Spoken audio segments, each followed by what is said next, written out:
On va enchaîner avec un petit regard croisé justement sur la co-construction du bloc opératoire pour donner une vraie place à l'innovation au sein de l'hôpital. Et donc du coup, pour ce regard croisé, je vais appeler 3 intervenants qui sont le professeur David Fuchs, le professeur Eric Vibert qui va revenir et Thomas qui va revenir aussi. On est mieux ici, non? Ouais, c'est de moins en moins bien les cheveux, ouais, je sais pas si... Ou de mieux en mieux, ça dépend de quel côté on regarde.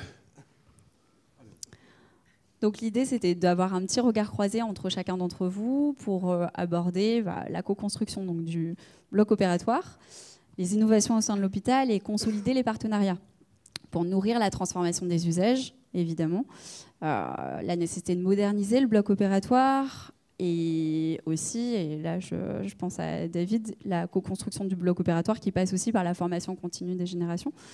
Donc l'idée, c'était d'aborder un petit peu ça. Je vais commencer par le professeur Eric Vibert. Peut-être que tu peux donner un petit aperçu de la réalité assistée en temps réel, le fait d'avoir ce chirurgien qui est équipé de lunettes connectées et d'accéder du coup à d'autres ressources vidéo aussi, d'élargir un peu le scope. En pratique, là on a vu la télestration et en effet, ce qui se marie assez bien avec la télestration, c'est la réalité augmentée. Et en fait, l'idée, c'est de pouvoir accompagner justement un chirurgien à distance en surimprimant sur le film, non pas un dessin, mais l'anatomie du malade qu'il est en train d'opérer pour aider plus correctement. Ça, c'est une piste, et c'est une piste qu'on est en train d'explorer. Et là, pour le coup, j'ai un conflit d'intérêt que j'avoue totalement avec Twinical, puisqu'on fabrique des jumeaux numériques de foie qui se déforment. Et l'objectif à terme, c'est de pouvoir aider un chirurgien à distance en lui donnant la possibilité de voir l'anatomie du foie qu'il est en train d'opérer se déformer, et en plus un bonhomme pour aller à distance. Donc ça, c'est une des évolutions possibles où en effet on peut rassembler des technologies autour de ça. Le point clé, c'est aujourd'hui, on voit que il y a beaucoup de choses qui font dans le domaine de la celluloscopie, dans le domaine de la robotique chirurgicale, mais le sujet de la chirurgie ouverte reste très important. Il ne faut pas imaginer que toute la chirurgie du foie ou du reste, d'ailleurs, se fait sous celluloscopie ou en robotique chirurgicale. Parce qu'il y a quand même beaucoup de gens qui ont besoin, et en particulier ceux qui ont besoin d'aide. Ils ne font pas les hépatectomies droites sous cellio avec des grandes boxes et lunettes de soleil. Ils sont dans une situation où ils ont besoin d'aide en chirurgie ouverte. Donc c'est pour ça que toutes les technos qu'on a vues autour de l'aide avec la caméra, que ça, la cellio ou la rabo, c'est très théorique. Parce qu'en effet, c'est facile de le faire. Il faut au minimum faire ça. Mais il faut inventer des outils qui permettent vraiment d'aider des gens... par exemple, en Nouvelle-Calédonie, je ne suis pas sûr qu'ils fassent des hépatectomies droites sous cellule actuellement. Non, pas trop, non. Voilà, donc c'est aussi rester simple quand on fait de la technologie. Quand tu parles d'outils, il me semble aussi qu'on avait abordé une autre technologie, notamment par rapport à de l'endoscopie ou par rapport à le fait de connecter d'autres sources, peut-être avec Ecopen, ou on en avait parlé rapidement. Alors Ecopen, bon, j'aime beaucoup Ecopen, mais alors là... Ecopen, là, dans le domaine, peut nous aider en effet à faire de la détection. Mais Ecopen, c'est un outil, c'est un échographe portable, ultra portable. Donc là, en l'espèce, j'ai cité Ecopen, mais il n'a pas un grand intérêt dans le bloc opératoire. En revanche, avant et après, il est évidemment très intéressant d'avoir Ecopen dans la poche pour pouvoir faire des diagnostics précoces. Maintenant, en ce qui concerne la connexion avec d'autres sources, c'est ce que je disais, c'est la celluloscopie, l'endoscopie, mais n'oublions pas, la robotique chirurgicale, c'est très bien, mais la chirurgie ouverte, c'est encore aujourd'hui beaucoup de malades. Voilà. Thomas, du coup, si on parle de nécessité de moderniser le bloc opératoire, on s'est dit que l'IA, c'est quand même un gros sujet et que l'IA, pour augmenter l'ensemble, c'était intéressant. Alors, c'est vrai que nous, aujourd'hui, on produit de la data. Bien sûr, on travaille aussi chez AEMA vers ce deuxième focus qui est d'aller vers l'IA et de pouvoir travailler avec les acteurs, mais tout en gardant aussi une sécurité de l'information. C'est-à-dire que nous, la jeunesse d'Expertise, c'était de créer de la data, de produire de la data, de créer des échanges, mais de ne rien conserver, de façon à garder la confidentialité et surtout de préserver les datas au maximum. Aujourd'hui, on les redistribue aux acteurs directement. On ne les exploite pas, nous, en tant qu'AMA. Par contre, on travaille aujourd'hui, en effet, à des solutions sur cette partie-là. Mais je pense que c'est là où ça va être intéressant de travailler avec à la fois BOPA et avec BOPEC. C'est comment on va faire des développements et travailler autour de l'IA de façon à ce que ce soit utile et pas de l'IA pour de l'IA. Et ça, je pense que c'est extrêmement important. Et c'est là où des structures comme AMA, qui aujourd'hui sont proches de leurs clients depuis maintenant plus de 10 ans sur ce thème-là, vont faire qu'on arrivera ou pas à avoir des solutions autour de l'IA qui vont être pertinentes par rapport aux besoins qu'on va en avoir à la fois des structures comme BOPEX ou comme BOPA. Et ça, c'est très important, le fait qu'il y ait une préservation des datas, en tout cas à ceux qui les produisent et donc ceux qui les utilisent, enfin, ceux qui utilisent la solution et qui derrière vont pouvoir l'utiliser à titre personnel. Sachant qu'un des enjeux dont on avait parlé aussi, c'était la simplification et le fait d'avoir un seul point d'accès pour l'intégralité des solutions. Donc et ça, c'est la force d'Eurofim AMA. Hein. C'est comme ça quand on a commencé. D'ailleurs, c'est Eric à la base qui, quand on avait cette problématique de. C'est moi qui vous ai marié. Oui, c'est en plus c'est un mariage, voilà, pas forcé. Hein. Non, mais c'est vrai parce que nous, ça fait 10 ans. Que ce soit avec les medtech ou autres à travers le monde, on travaille. La problématique reste toujours la même, c'est comment on met en relation les différents acteurs, et puis après, comment vous travaillez pour que, quand on fait ce live, on n'a pas, enfin, vous êtes entre chirurgiens, entre professionnels, vous n'avez pas besoin d'avoir l'ensemble de la chirurgie. On n'est pas là pour faire de la regarder ou observer. Ce qu'on fait comme métier, nous, c'est de faire en sorte que la technologie soit suffisamment simple d'utilisation pour pouvoir, quand on en a besoin, l'utiliser rapidement, sans complexité, de façon à pouvoir rapidement l'utiliser. Et c'est vrai que aujourd'hui, le fait qu'on fasse ça de façon simple et intuitive, si derrière les choses sont préparées et qu'on part du même outil, donc la même application pour l'ensemble, et que l'intégration est suffisamment bien faite pour que ce soit fluide, bah c'est ce qui fait la force de Eurofim et AMA, c'est qu'aujourd'hui, en un seul endroit, un seul mot de passe, un seul identifiant, on est capable de faire l'ensemble de la boucle, du pair au post-opératoire. Du coup, dans cette logique de co-construction, on a aussi forcément une logique de compagnonnage qui est interrogeable, puisque c'est quand même une pratique qui est particulièrement instaurée dans les milieux chirurgicaux.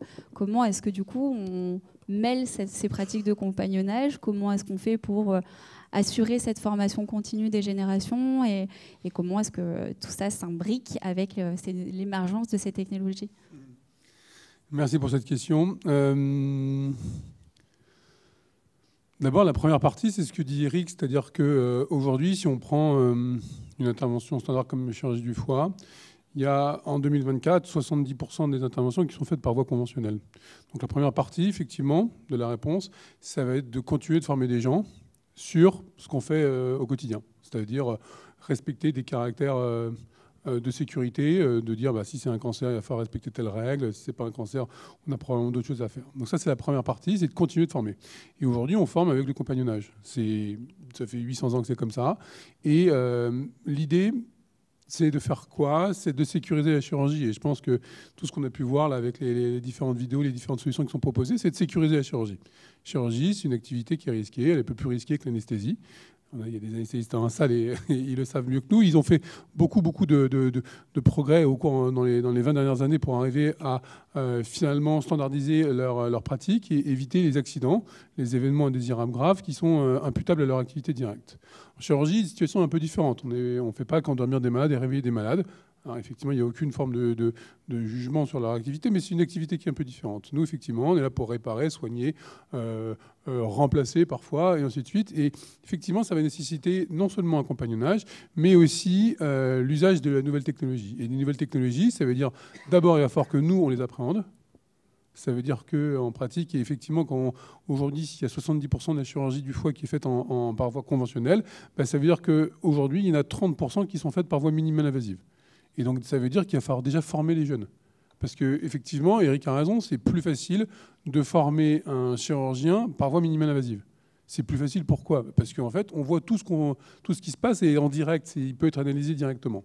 Et ça a des conséquences. Ça veut dire que demain, on sera en mesure de définir une norme qui sera beaucoup plus facile à déterminer à partir de vidéos qui seront totalement analysables plutôt que plutôt qu'un film sur une intervention où effectivement, à l'ancienne, avant le casque et tout ça, c'était le cialytique, là, l'espèce de lumière au-dessus de la tête du chirurgien qui est souvent, on voit les cheveux du chirurgien ou plutôt sa casaque, et puis au fond on voit ses mains, et puis la mise au point elle est surtout sur ses gants et pas sur là où on veut, et très clairement la solution que tu proposes, Thomas, c'est vraiment quelque chose qui permet déjà de remplacer ça, c'est-à-dire de faire en sorte qu'on puisse voir tous la même chose. Parce que si, comme Daniel l'a montré, on veut pouvoir aider un chirurgien qui est dans la difficulté ou sur un temps particulier, il faut qu'il voit correctement. Et c'est déjà un challenge. Parce que quand c'est de la cystoscopie, quand moi je coupe, quand j'arrache une veine, tout le monde le voit. C'est facile à voir. Et en même temps, c'est aussi facile d'expliquer en disant, vous voyez, là-dedans, on a arraché une veine, il va falloir soit tamponner, soit écraser, soit clipper, soit comprimer, ainsi de suite. Et en fait, l'enseignement est un peu différent. Maintenant, comment on va faire En fait, tout ça, effectivement, c'est de la formation. Elle est initiale, elle est continue. Et grâce à ERI, grâce à BOPA et aussi maintenant grâce au campus chirurgical du Grand Paris, on a construit une nouvelle école. Alors, Nicolas est juste derrière et c'est notre garant, c'est notre père spirituel, c'est notre leader. Il nous montre la direction, un peu comme un messie, une forme de messie. Pas le footballeur, hein, le plus ancien, celui qui était accroché sur une croix là. Et en réalité, l'objectif, c'est d'avoir la possibilité de former les jeunes chirurgiens. Et les former, ça veut dire les former non seulement par les méthodes traditionnelles que sont le compagnonnage, c'est-à-dire le compagnonnage, c'est simple, hein, ça existe depuis la nuit des temps, et c'est de dire, regarde ce que je fais, je vais t'aider sur une partie de cette intervention, et puis progressivement, tu vas avoir la main.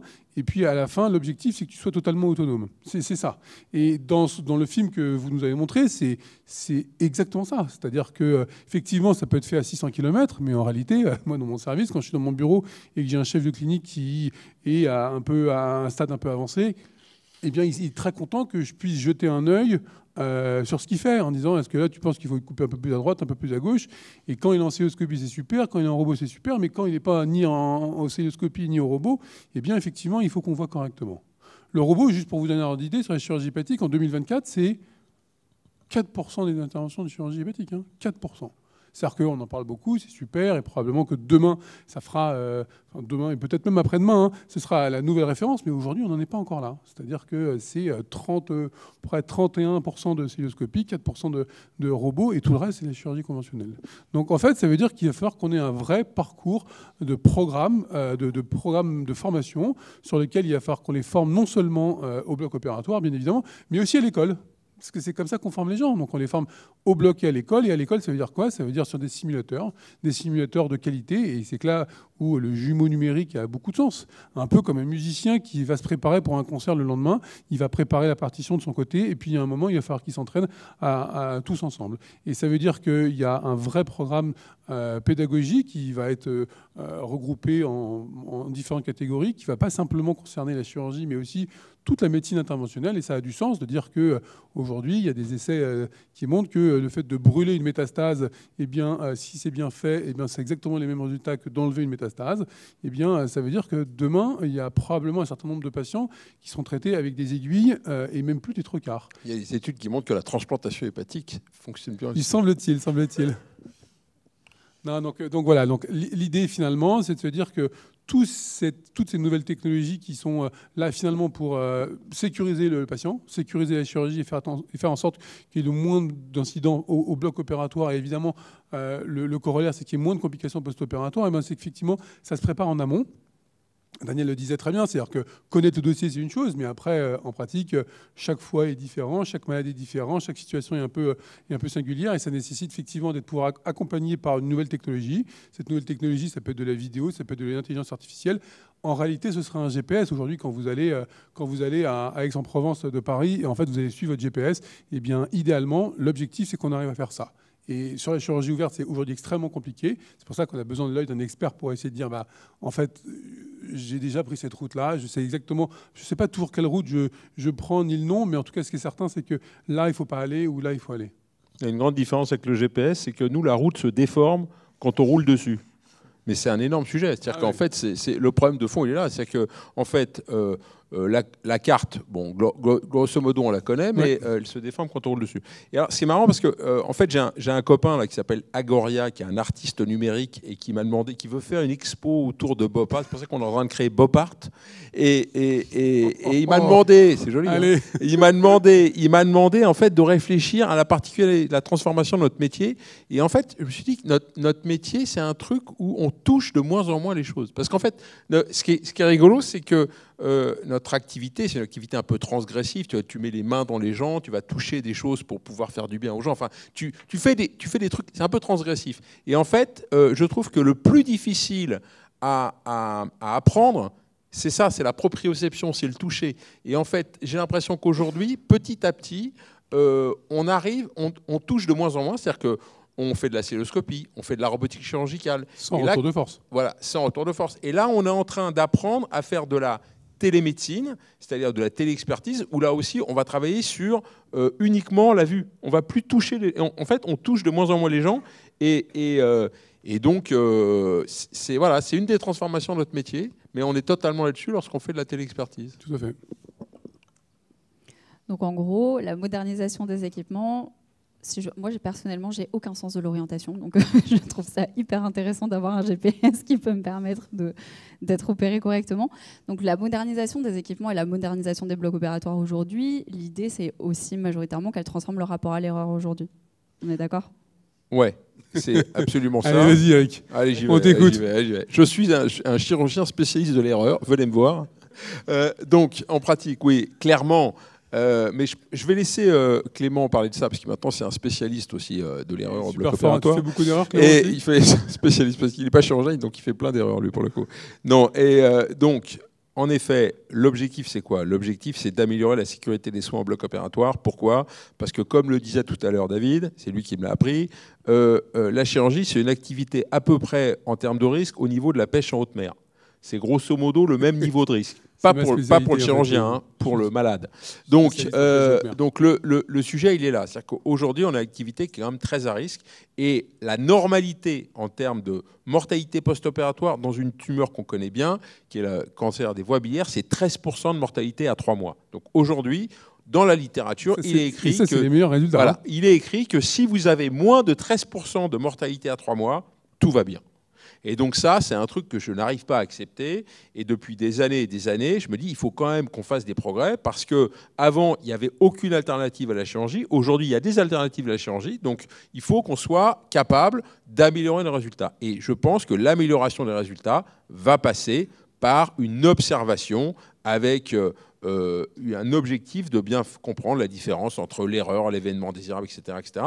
Mais ça passe toujours par la même chose, c'est qu'il faut être capable de voir. C'est pour ça qu'on retombe toujours sur la même chose. Il faut avoir des images, il faut être capable d'analyser des images.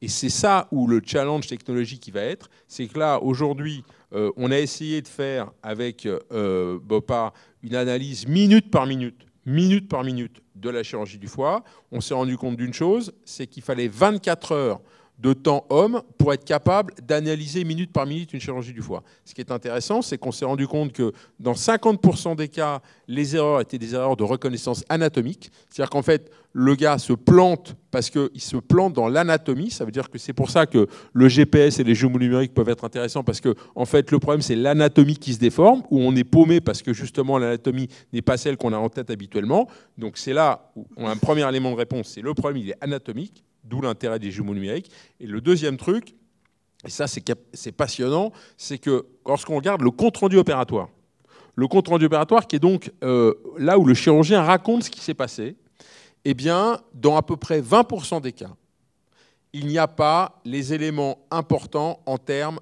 d'événements indésirables graves concernant la chirurgie. Et le problème de fond, il est là. C'est-à-dire qu'en fait, le malade, il sort du bloc opératoire, le chirurgien, il est épuisé, il a fait une opération qui a duré 8 heures, il dicte son compte-rendu opératoire. Dans certains cas, il oublie des trucs, ou alors il ne raconte pas la vérité parce qu'il ne l'a pas comprise, parce que s'il avait compris, il n'y aurait pas eu d'erreur.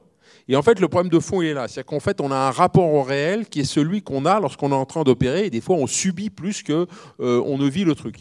Et en fait, le sujet de fond, c'est qu'en post-opératoire, c'est que il faut être capable de prendre en charge les complications post-opératoires. Et il va en parler beaucoup mieux que moi, parce qu'il connaît bien la problématique du failure to rescue. En fait, nous, l'objectif, lorsqu'on opère des malades compliqués, c'est qu'en post-opératoire, quand ça merde, il faut être capable de les prendre en charge correctement. Donc il faut avoir des informations très précises sur ce qui s'est passé en péri-opératoire, et c'est pour ça que dans BOPA, on essaye de fabriquer des comptes rendus opératoires augmentés, avec des images, et si possible du texte. On travaille aussi là-dessus pour être capable de pouvoir mieux prendre en charge les malades en post-op.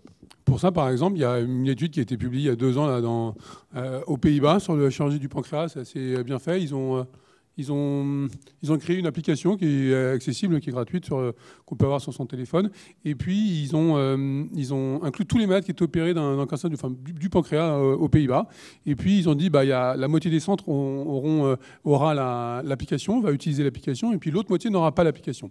C'est une application qui est basée sur l'intelligence artificielle et qui dit, c'est vraiment stupide, hein, c'est quel âge a votre malade, d'accord, vous êtes à quelle journée de post-opératoire, d'accord, est-ce qu'il a eu un scanner, oui ou non, d'accord, quelle est la température qu'il a, est-ce qu'il a une infection sur la prise de sang, et ainsi de suite. Et à partir de ces données, où il faut juste cocher, hein, c'est vraiment tout bête, eh bien, il va vous donner une stratégie. Il va vous dire, là, vous faites un scanner. Là, il faut aller au bloc opératoire. Là, voilà. Simplement une application dans la moitié des centres et pas d'application dans l'autre moitié des centres où c'est une prise en charge habituelle. C'est-à-dire que c'est un staff tous les jours. Voilà, notre patient, il est au 4e jour, il a une duodénopancréatectomie céphalique, on a reconstruit la veine et là, il ne va pas très bien. Bon, on a l'habitude, hein, ça se complique souvent cette chirurgie. Et c'est publié il y a 2 ans. Hein, c'est-à-dire que la mortalité des patients qui ont été pris en charge par une équipe qui avait l'application est divisée par 2. C'est-à-dire que la mortalité, c'était 2,5% versus 5% il y a 2 ans aux Pays-Bas. C'est-à-dire que vous voyez bien que même l'intelligence collective, en fait, elle est moins utile que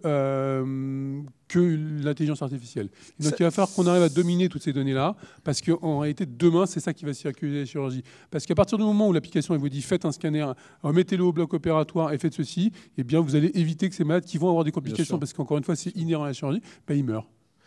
Il y a des biais cognitifs énormes quand on prend en charge un malade. En fait, ce qui se passe, c'est vous prenez en charge un malade, le malade ne va pas bien en post-opératoire, vous avez un sentiment de culpabilité.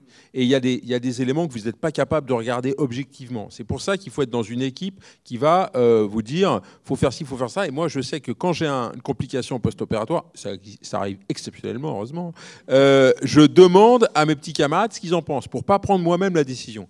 Non, l'autre élément, mais là, c'est dommage. Et là ou pas? Non, et là est parti, juste au moment où il fallait... Oui, le champagne déjà travaillé, je pense.